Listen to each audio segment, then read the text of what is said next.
नमस्कार दोस्तों। अफगानिस्तान में टेररिस्ट ऑर्गेनाइजेशन तालिबान का कब्जा फिर से बढ़ता ही जा रहा है। एस्टेड प्रेस के एक रिपोर्ट के अकॉर्डिंग यूएस विड्रॉन के बाद तालिबान ने अभी तक 85% एरिया को कैप्चर कर लिया है और अब 3 बिग सिटीज इंक्लूडिंग कंधार को भी कैप्चर कर लिया है। इस सिचुएशन को देखते हुए इंडिया ने अपने डिप्लोमेट्स और अदर पर्सनल्स को इंडिया वापस लाने के लिए प्लेन भेज दिए हैं और वहाँ की एम्बेसी को बंद कर दिया है।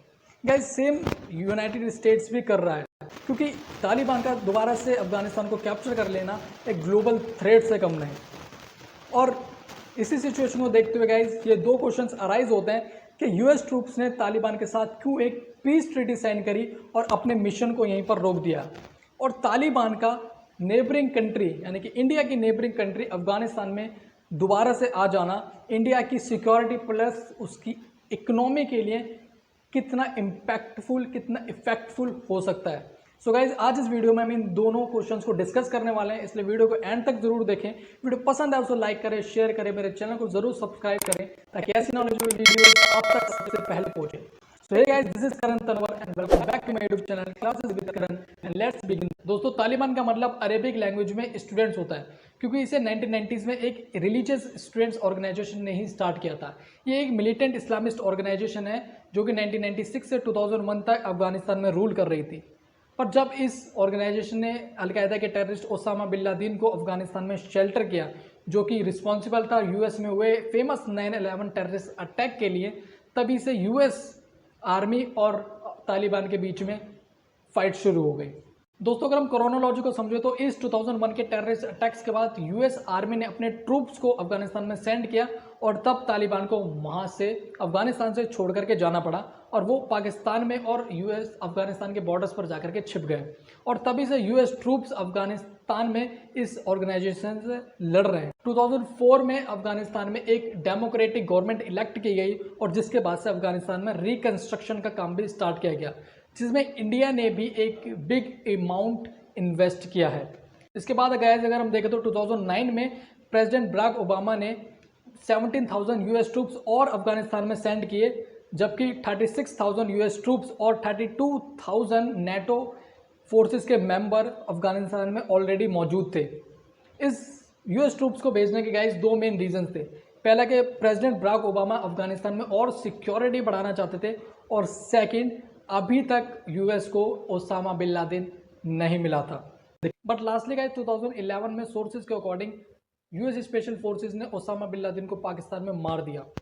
गाइस यहाँ पर देखने की बात यह है कि लास्ट ईयर 2020 में डोनाल्ड ट्रंप और तालिबान के लीडर के बीच एक पीस ट्रीटी साइन की गई, जिसमें यह कहा गया था कि यूएस ट्रूप्स अफगानिस्तान को 14 मंथ्स के अंदर छोड़ देंगे अगर तालिबान के लीडर उनकी ये शर्तें मान ले। शर्त ये थी कि अल-कायदा का कोई भी टेररिस्ट यहाँ पर आकर के अफगानिस्तान को कैप्चर नहीं करेगा और कोई भी टेररिस्ट ऑर्गेनाइजेशन यहाँ पर फॉर्म नहीं की जाएगी। पर अब 2021 में जब यूएस ट्रूप्स ने कंप्लीटली अफगानिस्तान को छोड़ दिया है, तब इस टेररिस्ट ऑर्गेनाइजेशन ने 85% से ज़्यादा के एरिया को अफगानिस्तान में कैप्चर कर लिया है, क्योंकि टेररिस्ट हैं। ये सब पीस ट्रीटी उनके लिए कहाँ। सो गाइज यहाँ पर देखने की बात यह है कि अब अफगानिस्तान के जो हालात है वो बहुत ही ज़्यादा सेंसिटिव है। टेररिस्ट ऑर्गेनाइजेशंस अब वीमेंस की डिमांड कर रही हैं, स्पेशली गर्ल चाइल्ड्स की और वीमेंस की डिमांड कर रही हैं, ताकि वो अपने सोल्जर्स की शादी उनसे करा सके।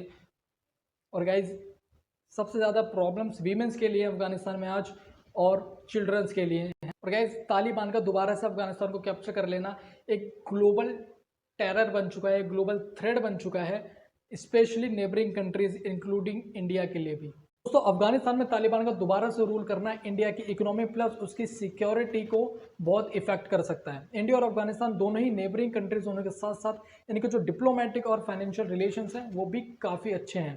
गाइस दोनों ही कंट्रीज तालिबान के अगेंस्ट में वर्क कर रही हैं। इंडिया ने काफ़ी हेल्प की है अफगानिस्तान की तालिबान के अगेंस्ट में। इंडिया ने गाइज अभी तक अराउंड $3 बिलियन इन्वेस्ट किए हैं अफगानिस्तान में, स्कूल्स बनाने के लिए, डैम्स बनाने के लिए और हाउसेस, बिल्डिंग्स और गाइज अदर जॉब्स के लिए इंडिया ने $3 अभी तक इन्वेस्ट किए हैं। और गाइज सलमा डैम की अगर हम बात करें तो ये भी डैम अफगानिस्तान में इंडिया ने ही बनाया है।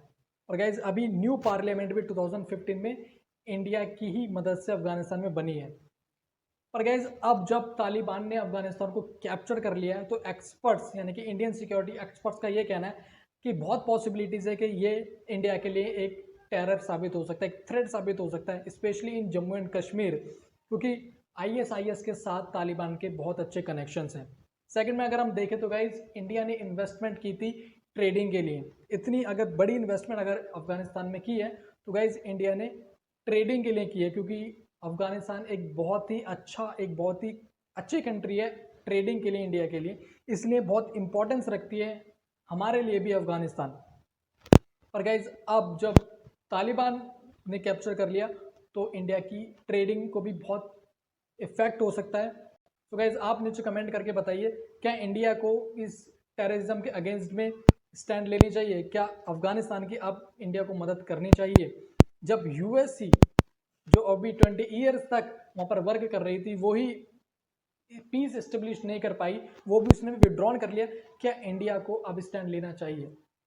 तक के लिए जय